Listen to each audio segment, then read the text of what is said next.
Welcome to the How to Global Up Your Institution with industry leaders who are here to share with you their experiences.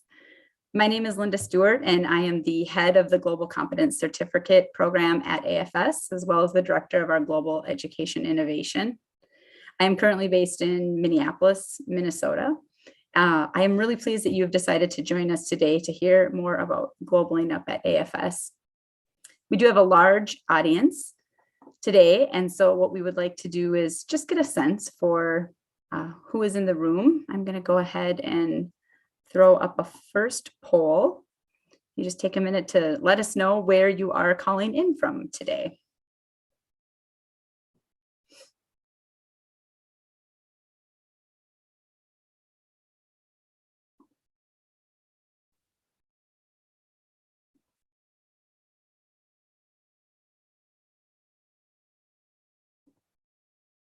All right, so hopefully you can see my screen. I'm sharing the results. I'm not too surprised about our Europe because the time is unfortunately not optimal. We do have a bunch of folks joining us from North America, Central and South America, as well as the Asian Pacific area. Great. And one more question. Well, the question here is, we're just curious to know about your organization's commitment to global competence development. So I'm going to go ahead and do the next poll if I can. Here we go.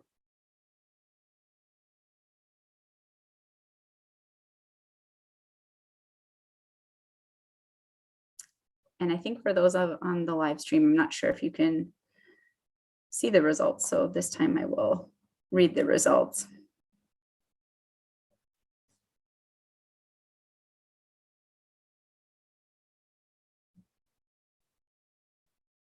I'm going to go ahead and close it. If there are any final votes. And here are the results. So again, the question or the ask was to rate your organization's commitment to global competence development. We had a couple of folks say that they are very advanced in it, leading it. We had a significant over 50% tell us that they are committed and well on their way. A few said getting there, but not there yet. And then just a few that have not started or maybe are looking for some more support. So that's good to hear. And it sounds like you're in the right place. And hopefully there will be an opportunity at the end for there to be some sharing specifically about what individual organizations and people are doing. So just a few words about us. AFS is an international nonprofit organization with over 59 offices worldwide. We, in a typical year, can send upward 12,000 students on exchange. We have a deep century-long commitment to intercultural education. And we have a large network of thousands and thousands of families, volunteers, teachers around the world. And I think saying that the world has changed would be a complete understatement. We know that we're in a new era of needing global skills, accelerated global skills more than ever.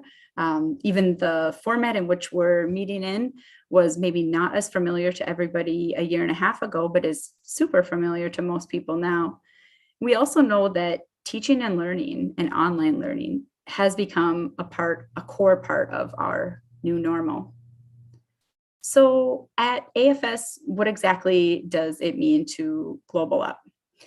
Again, we've been a longtime advocate of intercultural competence, and for us, Globaling Up is really about empowering individuals with the tangible global skills that it takes to live, learn, work in an interconnected world and have that real social impact, again, in the diverse settings that we all find ourselves in on campuses, in our workplaces, and even in our communities. And one way we do that is through our Global Competence Certificate program. 10 years ago, research really started coming out on what makes a difference. And we've come to learn and appreciate that really to develop global competence, it requires more than culture-specific orientations. Immersion programs in other countries are not enough. And the length of the program is not necessarily a key factor to success. So then what does it take to be successful? What does it take to really make a difference and grow our global competence? We know that it takes facilitated learning, effective cultural mentors, sharing that culture general framework, and then culture specific instances upfront. It takes reflection, facilitation, and a developmental and experiential approach. So these were the key factors that played into our development of the GCC and all of our Global Up programs.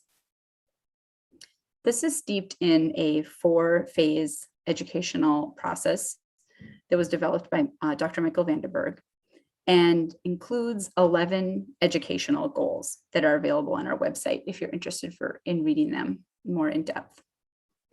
This is also based on the developmental model of intercultural sensitivity, in which the GCC then asks learners to follow a different path, incorporating global competencies that allow them over time to learn and interact more effectively and appropriately with the difference that surrounds us. We've come a long way in 10 years. We first started out with one version of the Global Up program, which is the GCC Abroad, which was really meant to follow that traditional exchange experience before, during, and after. And we've expanded and have now 4 offerings to meet different audiences and different learner needs. Our GCC at home can be done from the comfort of your own home, but it takes you beyond your comfort zone into looking at the difference that surrounds us in our local and domestic environment. GCC at work is really helpful for teams that are working with diverse folks. And the GCC teen is an adapted, developmentally appropriate version for 14 to 17-year-olds. I'm so pleased to invite today a panel of speakers who have partnered with AFS to use many of those different versions of the Global Up program. Today I have with me Mary Camp, who is the Business Development Manager of Education New Zealand and Massey University. I'm sorry, Education New Zealand is in partnership with Massey University, and she'll explain more about that. Gabby Peixeira, who is the Assistant Director of Global Engagement at the Wilmer and Ann Powers College of Business at Clemson University, based in the US. And Nancy Ongstead, who is the Senior Director of Global Talent and Development Programs at Cultural Vistas, who is a provider of international experiences. Again, it's a pleasure for me to welcome these panelists today, who are truly innovators and leaders in their respective institutions and leading the way for global competence development. So without further ado, I'm going to turn my remote control over to Mary and let her share her story.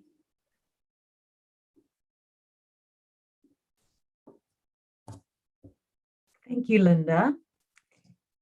And hi, everyone. I'm just trying to click through onto my first slide where I want to say nau mai, haere mai, kia ora, welcome. I'm greeting you in the Indigenous language of New Zealand, Te Reo Māori.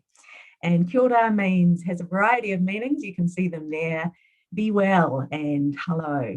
So welcoming you here to my part of this presentation. I'm really privileged to be a part of this panel. So I want to tell you very briefly who Education New Zealand is. We are New Zealand's government agency for international education. So we promote New Zealand as a study destination, we administer scholarships. Very importantly, we spread the word and tell the story about the benefits of international education to our own population. And we own the national brand. I've put a couple of examples of our collateral there. We do capability building for education providers, but important to note, we are not an education provider ourselves. We don't enroll any students, and so that's why we've partnered with Massey University. I'll tell you a little bit more about that as we go on. And I've just put the web addresses of our corporate site, but also our student-facing site on that slide. Global citizenship is really important to us. It's actually enshrined in our national education strategy.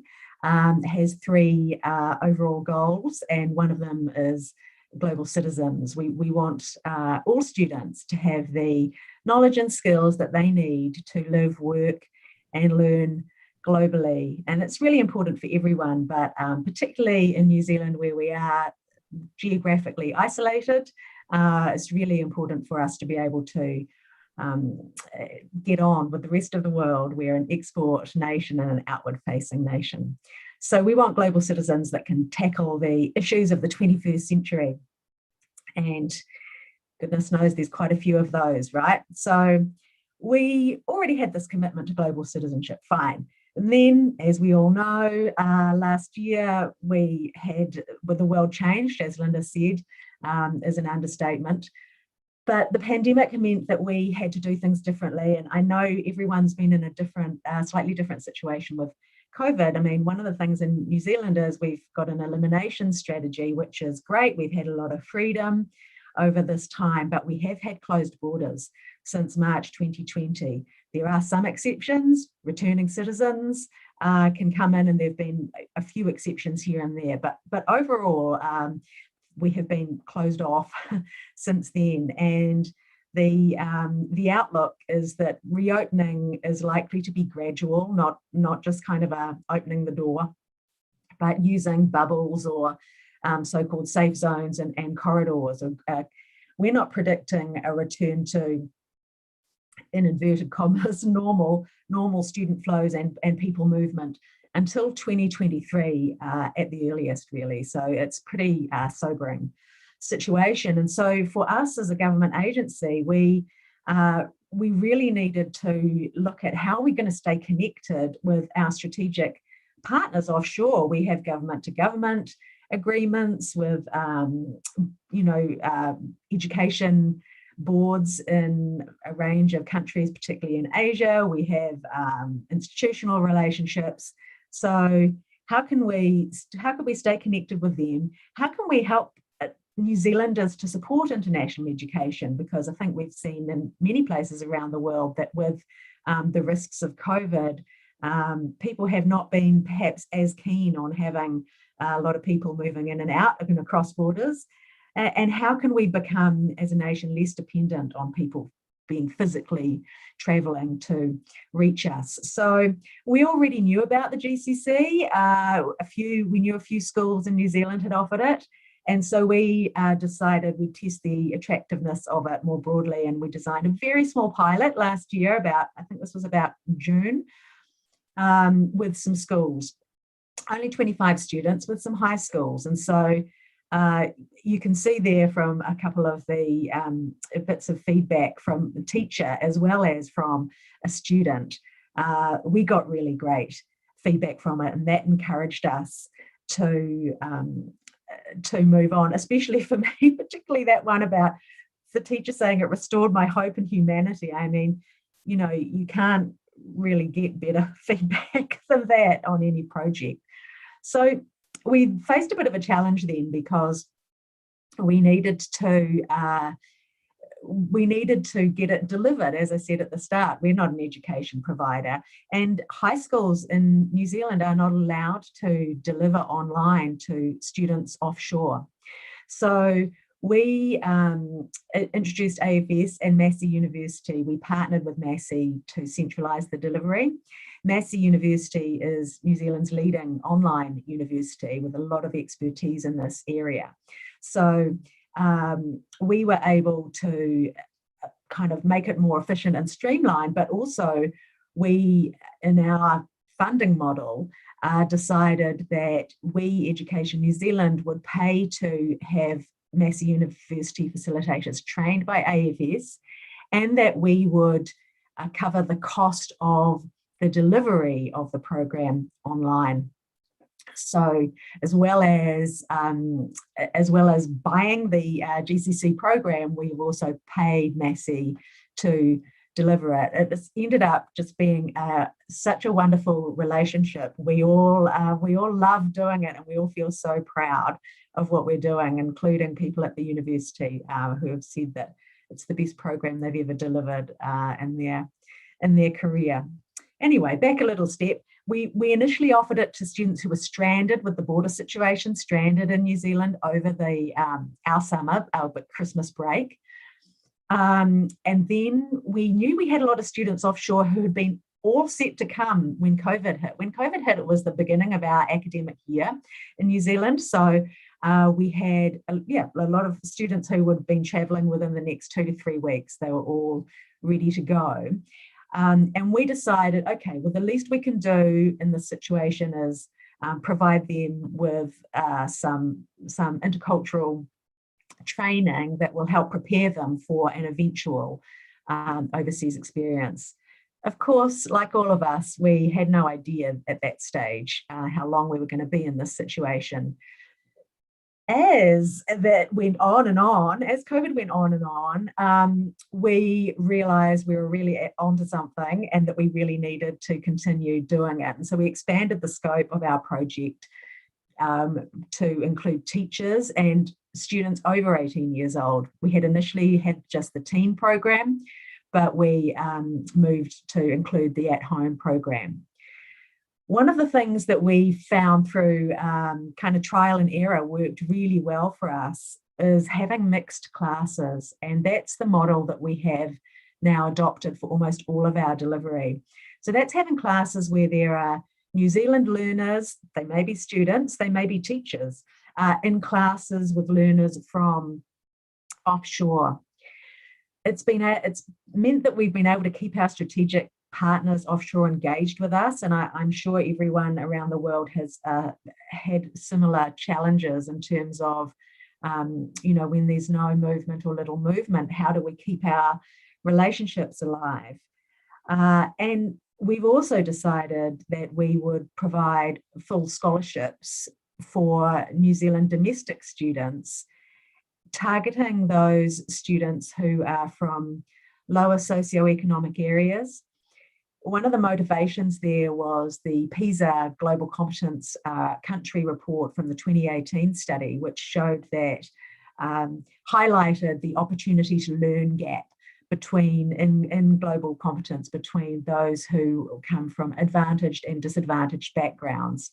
So we knew that the offshore learners we were working with, part of the draw for them was to be in a class with New Zealanders.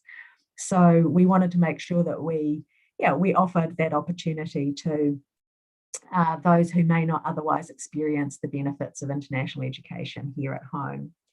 And that has another a flow-on effect that's really important for us, which is this concept of social license, of society generally being supportive of international education.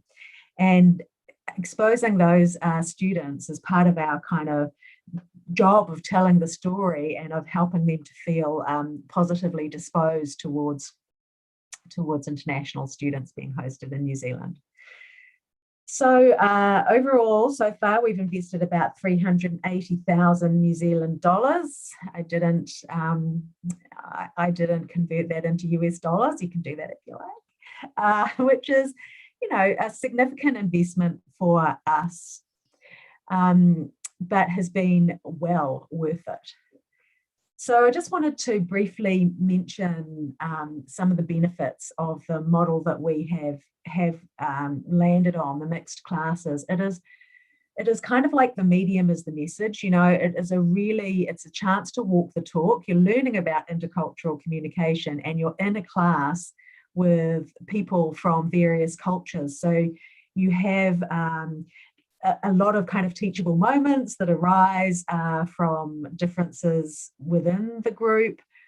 And also very importantly for us with our mission, our offshore participants are making connections with our country and with our people, learning about our culture and having the experience of being taught by New Zealand teachers. So, hopefully that makes them connected to us for the future.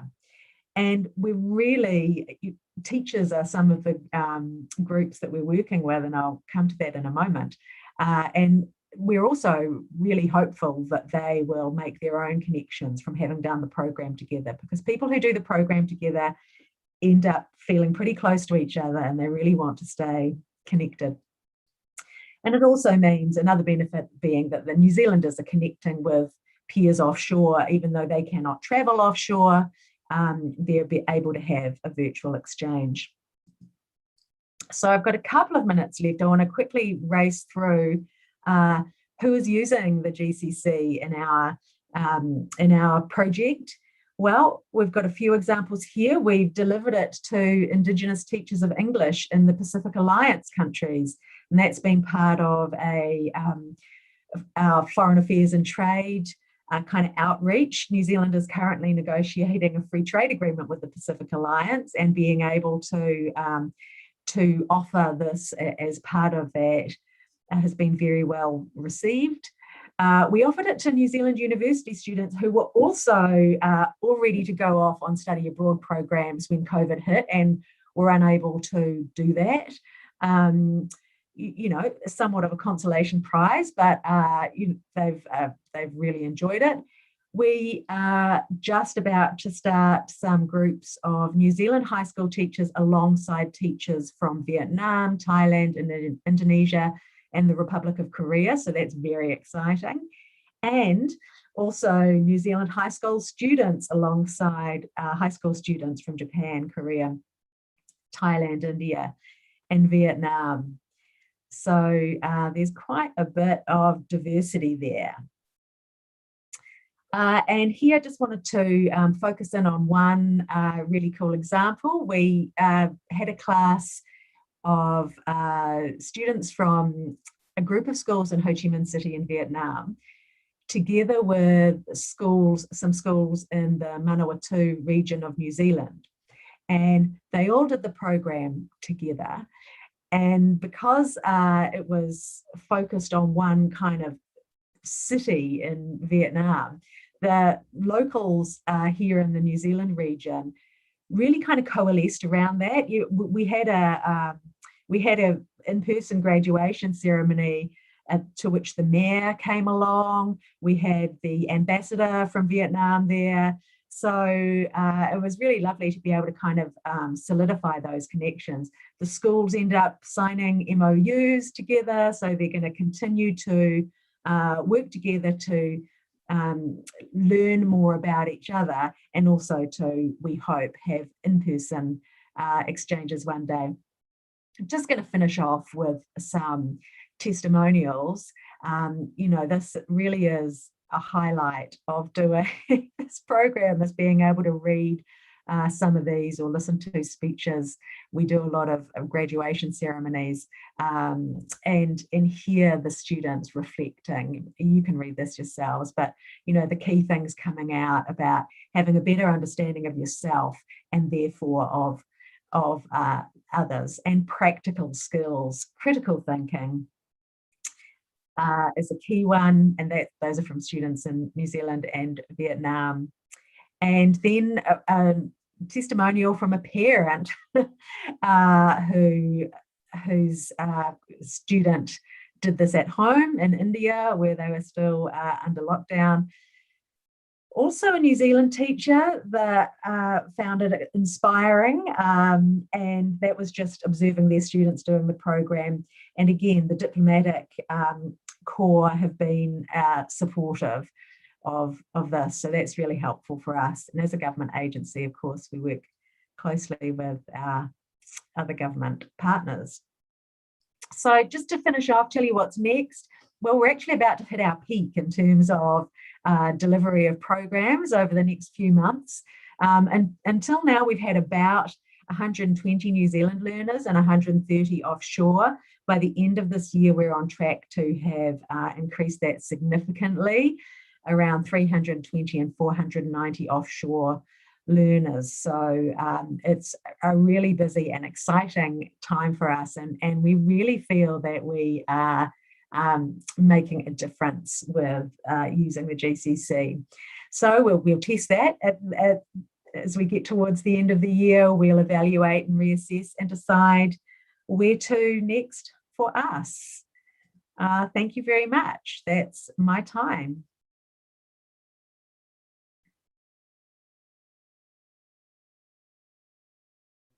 Thank you, Mary. I was having a minute to find my unmute button there. Really impressive. First of all, I think congratulations to the New Zealand government for their commitment and their investment in global competence development. It's really impressive. I think the reach, again, how you are scaling this and how you are responding to a current reality in this time of crisis, right? I think it's unfortunate that the borders are going to be so slow to open, but it's for New Zealand has determined for its well-being and safety. And, you know, the fact that you've been able to find this alternative way to connect students and teachers and other individuals and diplomats from the Pacific Alliance, I think it's just very impressive. All right, we are going to go on to our next speaker, who is Gabby from Clemson University. So Gabby, just bear with me while I mute myself and hand the remote control over to you.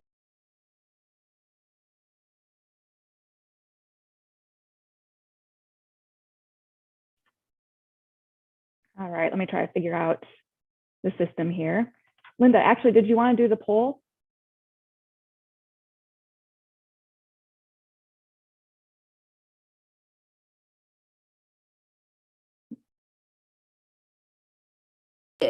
I did, you're right. Let me go back for 1 second. So I'll take it back 1 second.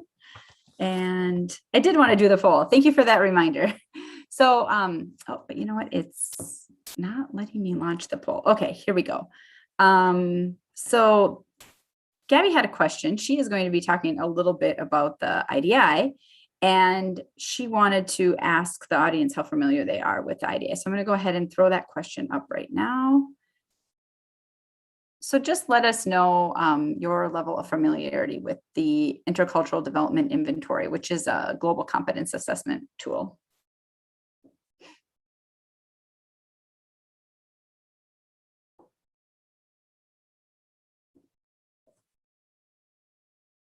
I'll just give it about 5 more seconds for people to vote. Looks like we have almost everybody. All right, I'm going to go ahead and close the poll and show the results. So it looks like, can you see the results? Yep. Okay. So it looks like we're split a little bit between some folks who are very familiar and even using it, others who are familiar but maybe not using it yet, others who have heard of it, and several people who do not know what it is. So that will be helpful information as you go through your share. So let me go ahead now and turn it back over to you, Gabby. Perfect. Thank you, Linda. And I appreciate you all taking the poll. Hopefully that kind of kept you a little bit engaged as we transition on to my presentation.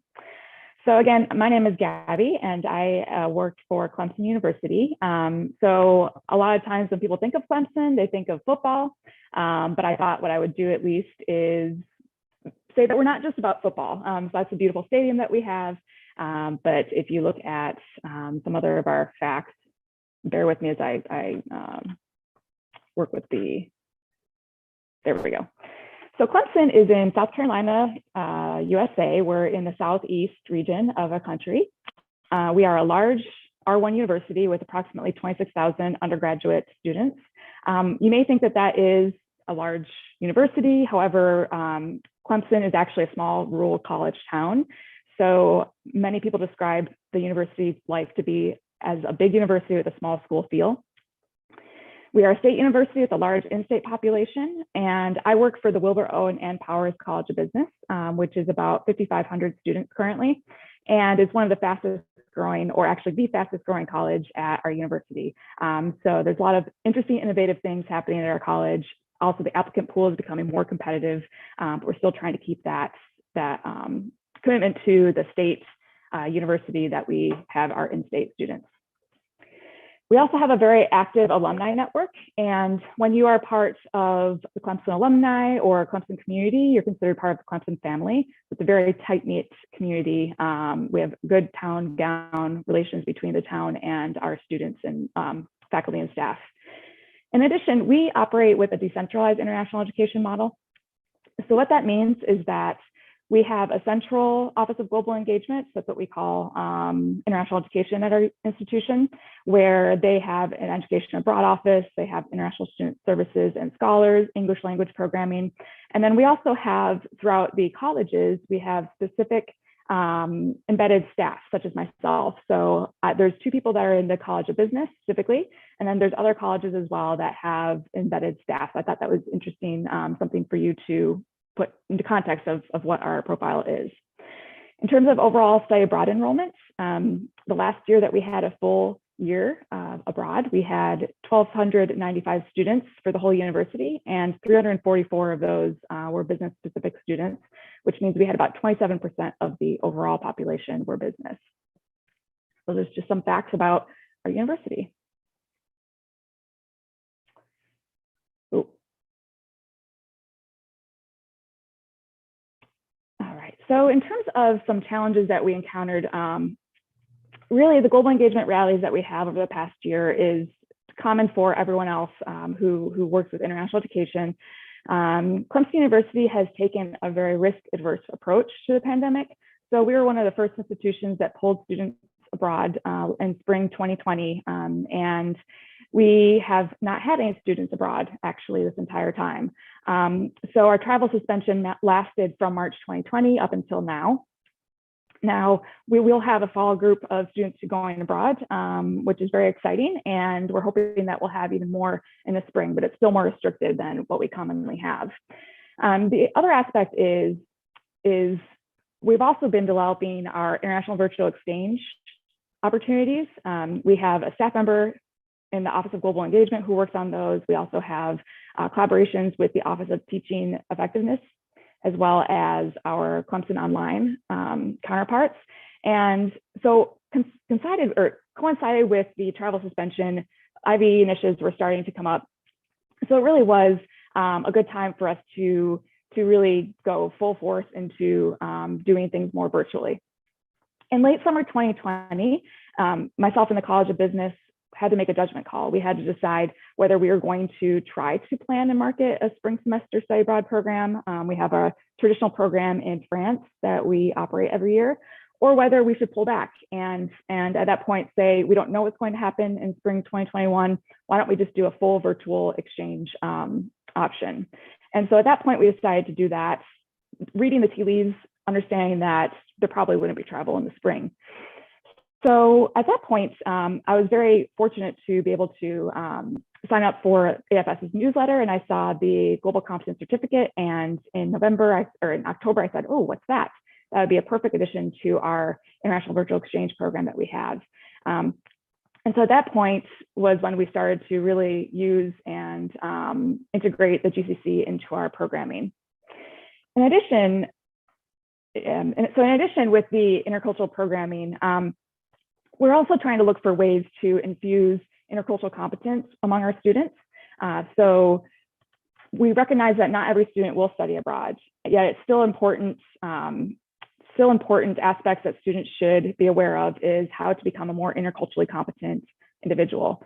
So with the GCC, we realized that this would be an excellent opportunity for students who are not engaged in study abroad or not engaged in international virtual exchange to be able to still access these opportunities to learn about intercultural competence.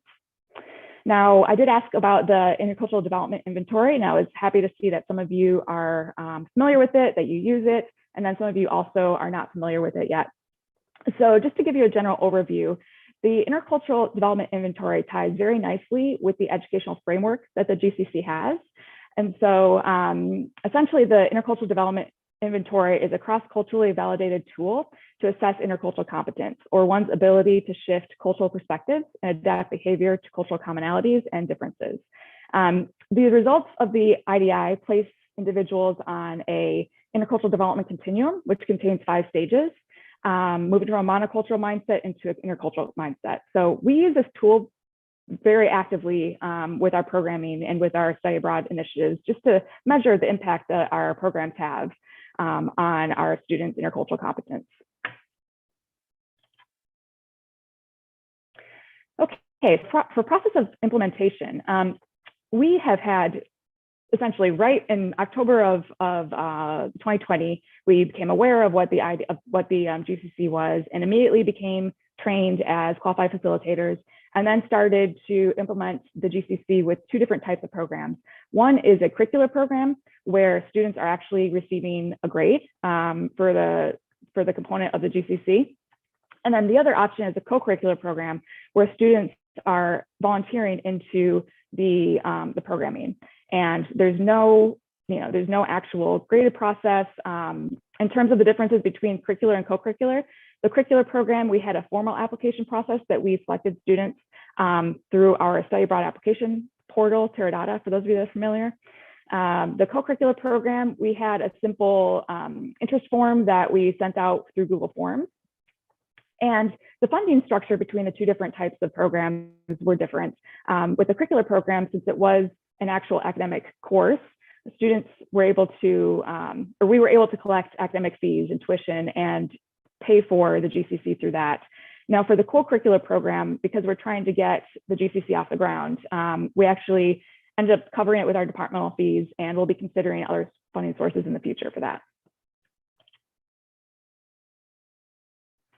So I'm going to go now into the three different cases of how we have used the GCC over the past semester and into the summer. The first is what we call the Global Business Virtual Plus program. So what that is a curricular program, international virtual exchange, where we had students do multiple components that would be able to increase their intercultural competence. One was virtual international internships with overseas companies, and students were placed in Spain and in Ireland and Argentina. We also had two internationally themed business courses that students took with our partner institution in France, the AFS School of Management.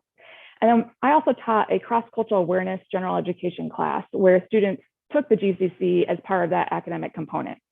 So the cross-cultural awareness class was meant to give students an opportunity to synthesize and reflect on their intercultural experience. Now, we had 18 business majors who participated in the program. And really, the outcome was astounding. I was not expecting to see what I saw. I was very, very pleased. What we did was we had the students take a pre and a post test of the IDI to measure the growth that they had on the intercultural development continuum. And we found that students increased by 7.76 points on the intercultural development continuum. Now, for comparison, our traditional spring semester Paris program, last time I had students take a pre-post for that program, there was no change. And so to me, having no growth on the last time that we had a broad program to having such exponential growth for a completely virtual program was remarkable. Now, there were a couple challenges that we had with this model. One was in terms of grading. I had a hard time grading the students based on participation in the GCC, more because I didn't break it down enough with the grading scale. I also didn't account for students missing a class, what I need to do in terms of awarding them points for their grade for missing a facilitated dialogue session and continuing with the GCC. And then the other challenge that I had was that students were not aware that the GCC was part of the class when they applied for the program. The reason being is because they applied for the program and were selected prior to me even finding out about the GCC. So students were interested, but they almost seemed not quite as committed to progressing through the program. Ooh. Okay, so the second case that I have is oh geez, I'm sorry. Okay, the second case that I have is a non-credit business cohort. This is interesting. We had an application process. It was through Google Forms, and we sent out information through our listserv and through faculty for students just to self-select into doing a program that was completely outside of any courses that they took. Now, we had 33 students submit an interest form, and we ended up completing with 20 students. I really applied lessons learned from the first implementation. We had heavily, advertised the fact that what the program outcomes were and how the educational framework had matched the ability to develop intercultural competence. And then as well as the big plus was earning a certificate. So we mentioned that you'll earn a certificate for this, and business students are very attracted to that. Now, we also learned that having a group of 18 was a little bit difficult to do a facilitated dialogue. So what we wanted to do is limit it to 2 groups of no more than 12 to 13 students each. So while we did have 33 students, we did have to pare down the number to make those smaller programs, smaller groups. From the discussions that we had with the students, we found actually that this group was more engaged than the last group, perhaps because they knew about it, they self-selected into it, they had more aha moments. So it was a very rewarding experience for us. In terms of the outcomes, we had a survey that we had students take, and these are just examples of 2 questions and the outcomes of that. One question that we asked was about the educational framework of the GCC, so those 4 different components, and how well they really felt like they accomplished those goals. And 88% of students agreed or strongly agreed that the GCC, that they were able to accomplish all 4 of those goals. One of the other questions we had was a pure satisfaction. The reason why we did that is because, as we know, students will, when they are interested in an experience, they will spread by word of mouth, and that's one of the best marketing tools. And 93 of students would highly recommend the GCC to a friend. So that was really encouraging, and we know that that will be a great opportunity for marketing in the future. The third case that we had, is currently happening right now, and I am so sorry. I'm having problems with the slides. Linda, I should have had you do this. Anyway, so the third place that I had is the Global Leadership Experience. It's a current program that I have. It's still virtual. And we have 18 students and 2 faculty actually participating in the GCC. Again, the course is a graded component, or the GCC is a graded component in a course. With this program, we have global industry speakers, we have some negotiation simulations, and interestingly enough, the co-director approached me and asked, prior to us starting the program, and asked if he and the dean could also take the Global Competence Certificate. Now, the dean of our college is co-teaching the leadership lessons course, and so at first I was a little nervous, and I was like, oh, I don't know if I can handle this. The dean, the executive leadership position is going to be participating in this, and I'm a little bit nervous. But actually, I found it to be a good opportunity to show executive leadership what the GCC is about and what we could accomplish with it. So that's something that's currently ongoing. We are actually just in the middle of it right now, and hopefully we'll have some good outcomes from that. I have a couple testimonials. The first is a faculty member, my co-program director for our current program. He's doing the GCC, and he's finding some revelations about his own cultural biases, as well as encouraging about how to enhance the student's ability to develop lasting relationships. Now, this from a student aspect, they got to know their peers better, they're able to shift their perspective better, and they understand how to better understand others. In terms of future plans, what we'd like to do is to continue that non-credit co-curricular option and perhaps expand it throughout our college to alumni mentoring program. Another option is to do a faculty and staff GCC group, which I find would be really interesting to see how our faculty and staff are able to increase their intercultural competence. I'd also like to create a community of practice. So in the spring, we had 10 Clemson faculty and staff who did a Clemson qualified facilitator training specific to our population. And so currently we have 12 members of our faculty and staff university-wide who have gone through the training. I'd also like to pair it with the IDI qualified administrators. So we have 60 of those at our university, and there's such overlap that I would love to be able to create a community of practice to integrate both IDI and GCC efforts. And we currently have a community of practice already for IDI. Then the most obvious choice is to implement the GCC with an education abroad program, which we'll be having hopefully in the spring. And I'm already working on a syllabus for that with a colleague that works at our partner institution, and we're looking to pair both international exchange students that study at the institution, as well as our students in a cross-cultural management class that will include the GCC. So that is it from me, and thank you.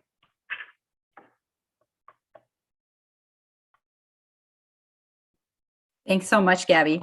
I think what's really impressive about what you shared is, first of all, that you do have such a large body of folks who are cultural mentors themselves, who are interculturally competent.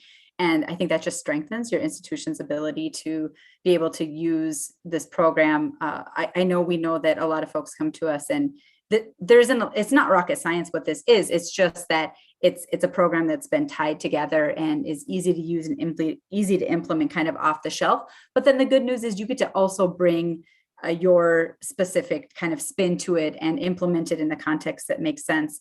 We're also just really thrilled that Clemson is also helping us kind of provide a more pool of research to this, to be able to do some studies of its effectiveness, which can then only grow our pool of information. So thanks again, Gabby, and thank you to Clemson for that. All right, and then we're going to move quickly over to Nancy to hear from her so we can save a few minutes at the end for questions. And I'm going to give you the remote control right now. Nancy, tell me when you got it, and here you go. All right, thanks, Linda. I think it should work. So I will try to stay brief and not be too repetitive to highlight what Cultural Vistas is doing. And as Linda said, the ability to customize what you're doing and use a platform that exists and then build upon it for your needs is really what I'm going to focus on today as to how Cultural Vistas is using the tool. So just as very briefly, Cultural Vistas, our mission statement is to equip the next generation of global leaders with the skills they need to solve complex challenges through professional and intercultural experiences. And we work with a variety of program models. So we do internships, fellowships, grants, seminars, workshops. So we're not a one-size-fits-all organization, and we're trying to diversify how students and young professionals really are getting these experiences. And we embarked on a new strategic plan for 2021. And you can see the 4 pillars of our strategic plan. The GCC really comes out of wanting to curate intercultural education opportunities with clear impact and being able to, really being able to use a tool to measure pre and post. But luckily for us, the GCC really touches on the other strategic pillars as well, being bridging divides, addressing global challenges in an inclusive way, and resilience and adaptability are all global competence skills. So it really was a great fit for our organization. So as I mentioned, we had a new strategic plan, and in the strategic plan, a group of us have come up with a theory of change and impact framework that we want all of our programs, despite the form that they take, to be able to meet. And so we have learning outcomes that we will implement organizationally. And within that, we can use the GCC to really have a tool to meld to the different programs that we have that we know is research-based and based on really solid educational theory to make that impact. For those of you who might not be able to do the IDI and train as many people in it, we can't do that with all of our programs either. I will speak a little bit to that later. But what we're using to measure against our learning outcomes is the PISA Global Competence Survey that Mary mentioned, and that those questions are available, and we do a pre and a post as well. So there are really affordable ways to measure impact in the program if the IDI or some of the more well-known methods aren't available to you. Accessibility, flexibility, scalability. Everyone's really touched on this. For us, our participants are all over the world in our internship programs. Even if they're going at the same time, they might be interning in a different city and not have other students around them. So this really provides a gathering point for them to come together and talk about what they're experiencing. The flexibility, given our programs are so varied in form, has been crucial. We went from the at-home version, from the virtual exchanges that we had to do due to COVID. We do a lot of internships, so we'll implement the at-work version in that way. And then when mobility continues, we'll absolutely be doing the abroad version. And so having those different forms and models has helped really meet our program needs. And then finally, really the combining our organizational values and the relevant discussions that we're facing right now, especially in the United States, has not only benefited our staff, but our participants and our staff.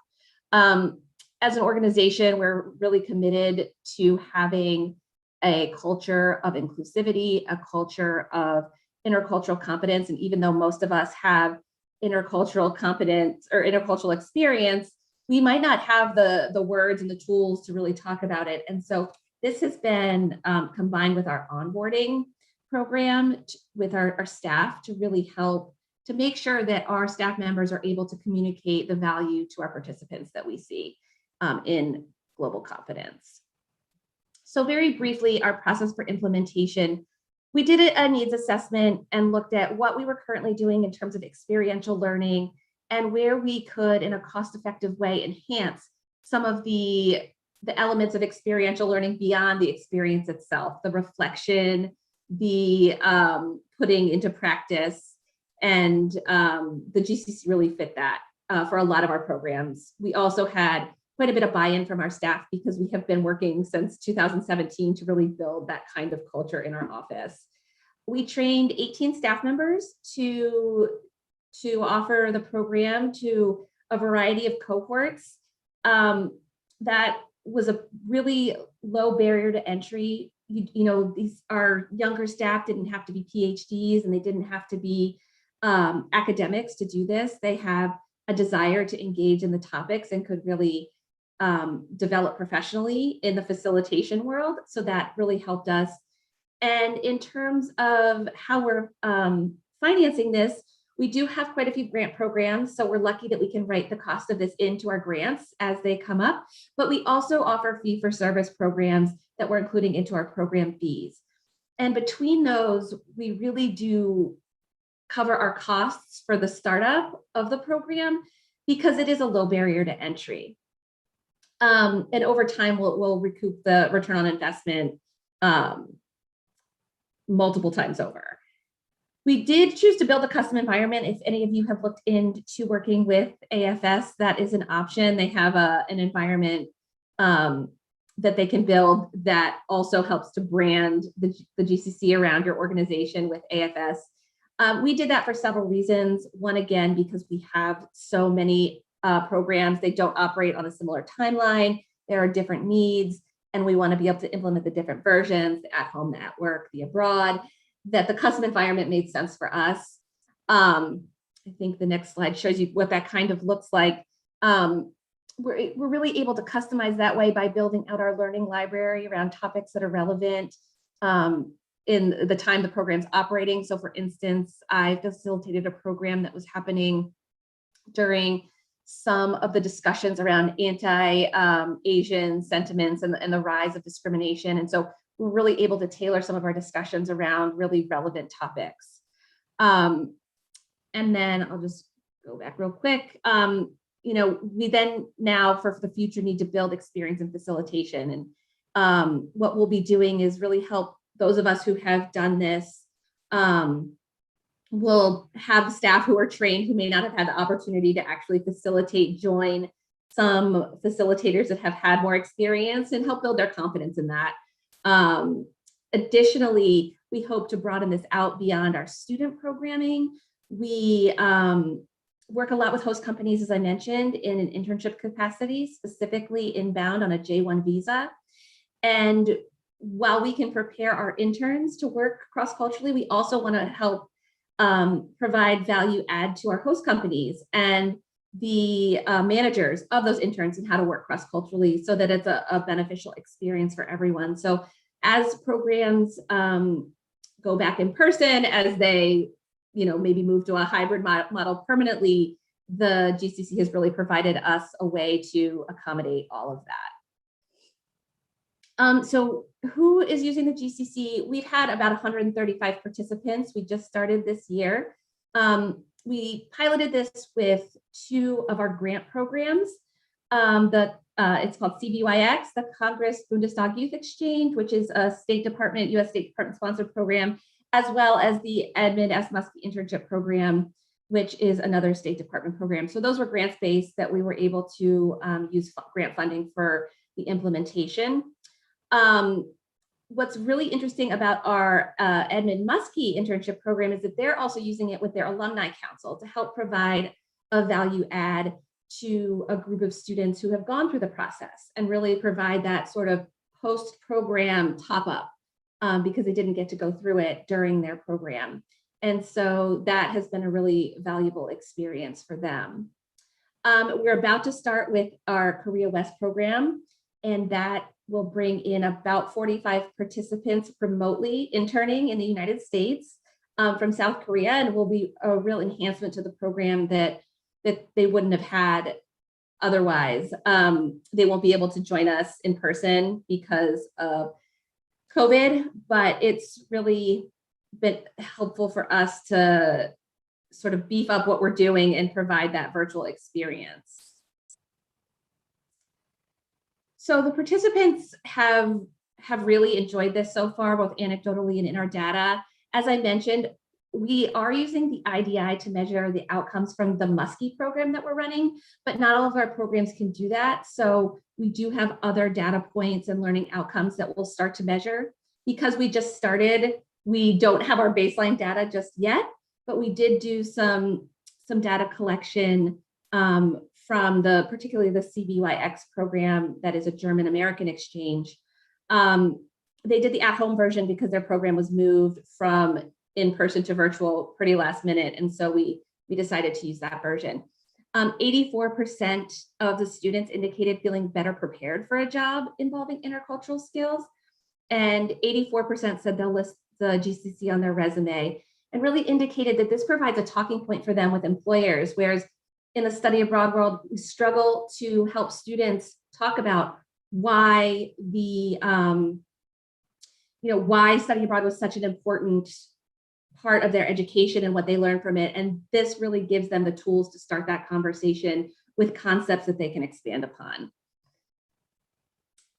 In terms of additional gains, I thought it was really interesting that 89% of the students in this cohort said that the course helped them interpret prior interactions with other cultures in the USA in a different way. And we have found that the concepts of intercultural competence have been a wonderful on-ramp for us to engage in some really difficult discussions around diversity, equity, and inclusion, particularly in a US context. And what I found, again, anecdotally, is that students are really eager to have these conversations, but they don't have the language or the tools, and they're afraid to make mistakes. And what this did for them was really provide a safe space to do that. And I say that because of some of the testimonials that we got from our students, that it was a really nice way to interact with other members of the cohort, that the discussions were thought-provoking and inclusive, that they really enjoyed reading others' perspectives and learning about their experiences. I had one student really say, I just didn't realize actually how similar we were. You know, I thought we would be really different, but we all share some experience that helps pull us together in a way, which I thought was fascinating. Again, being a part of the virtual environment and having varied life experiences and discussing sensitive topics, there wasn't tension or hostility in the module post or the session. So really, again, providing students an opportunity to just dig a little deeper into some of these concepts. And then finally, from our Muskie program, out of our newsletter, we had 2 members talk about how they're using it. They are developing projects from it, from the Breaking Stereotype module, as you can see, and also a really insightful quote from a student who enjoyed the Suspending Judgment module, and saying how it made her new interactions less pressured by communicating with an open mind and not trying to fit people in boxes. It's less energy consuming, and you learn more about people by listening than tagging. And so this has really served as a foundational base of skills that goes beyond individual cultures, but for us will really hopefully provide students the constructs to apply this in so many different capacities, whether they're abroad or at home, in the workplace take those concepts and really, as they become leaders in the next generations as they progress, have these skills to make a real difference in the diversity, equity, and inclusion, especially in the professional world. So with that, I will turn it back over to Linda, and Ais, who will moderate some questions. Thank you so much, Nancy, and thank you to all of the panelists. I think, if anybody has any questions about a custom environment, again, Nancy, Cultural Vistas uses one, as well as Education New Zealand uses a custom environment, and I'm sure they'd be willing to answer any questions you might have about that. I'm really impressed at Cultural Vistas that these students are taking these, tangible skills that they're gaining through the program and using them to, articulating what they've gained to prospective employers. And I think that doesn't have to be limited to just students who are in internship programs. I think any of your students or learners going through this, it's a great thing to be able to have the words to explain it, right? The common language. We've heard that listed many times before as a benefit. So again, thank you to all three of you. We are a bit on time, but there is one question that I think, if you'd be willing to stay on for a few more minutes, that did come from one of the audience members. What did it, and this is actually to all three of you, what did it take to convince your institution to do or to pay for the GCC? Feeling a little bit worried that the higher ups at my organization would be hard to convince. Not sure if any one of you feels particularly inspired to jump in and answer that quickly. If you could give us a tip or something you would say to convince your decision makers. Yeah, I actually do have something to say to this. We are very lucky, and I think it speaks to Mary's presentation as well, that this is so ingrained in our strategy. And so it's hard to say no to something that's a part of your strategy. But one tactic I used was I looked at what cross-cultural competence training would cost for professionals, for instance, since we work in a professional space with host companies, what bringing in somebody to prepare their own staff to have a cross-cultural experience, what that would cost. And it's tens of thousands of dollars for very small cohorts. And so by doing the comparison, depending on what your needs are, I was really able to show that this is a cost-effective, scalable way to do this. And the educational theory was there to back it up. And it wasn't as culturally based, which I find to be limiting in other programs where it's, you just want to train your professionals to go to Germany, and so they need to know about German culture, that this was going to be a really long lasting foundation of information. Thanks so much, Nancy. I can also speak to this as well. For me, because it's been incremental rollout, and while we've only been working with the GCC for the past, 6-7 months at this point, I've been able to incrementally essentially build a reputation of the GCC and show them the results. I think having our group and the dramatic results that we had with the IDI for our first group really kind of increased the confidence in our leadership. The fact that the dean wanted to do the GCC with us was also a good sign, and hopefully she'll actually be on board after this. So I'm hoping that we do a good job. So I think if you can do it incremental, where maybe the first program that you do is somehow covered by a small pot of money, and then show the results, and then kind of slowly build out from there. Yep, thank you for that very much, Gabby. I think the pilot followed up by a rollout has worked really successfully for a lot of institutions. We'll leave it with you, Mary, for the final word. Go for it. Well, I would just support the when it's part of the strategy, it's easier, pilot, and then a wider rollout. And also because we are using it to support strategic relationships that we have invested a lot of time and effort over many years, it's actually a relatively small investment when you compare it with the risk of, losing or weakening some of those relationships. Super. Again, I just want to thank everyone for joining us. I have put up on the screen just a brief list of kind of what would be some next steps to consider if you are interested in partnering with AFS on the Global Up programs. but you can always at any point in time check out our website, which is globalup.com. You can also email gcc@afs.org for more information.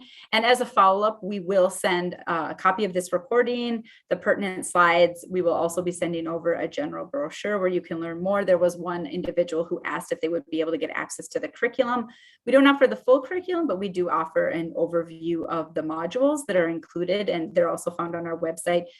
There are a kind of a difference in modules. Some have 18, some have 20, etc. Some can also be customized.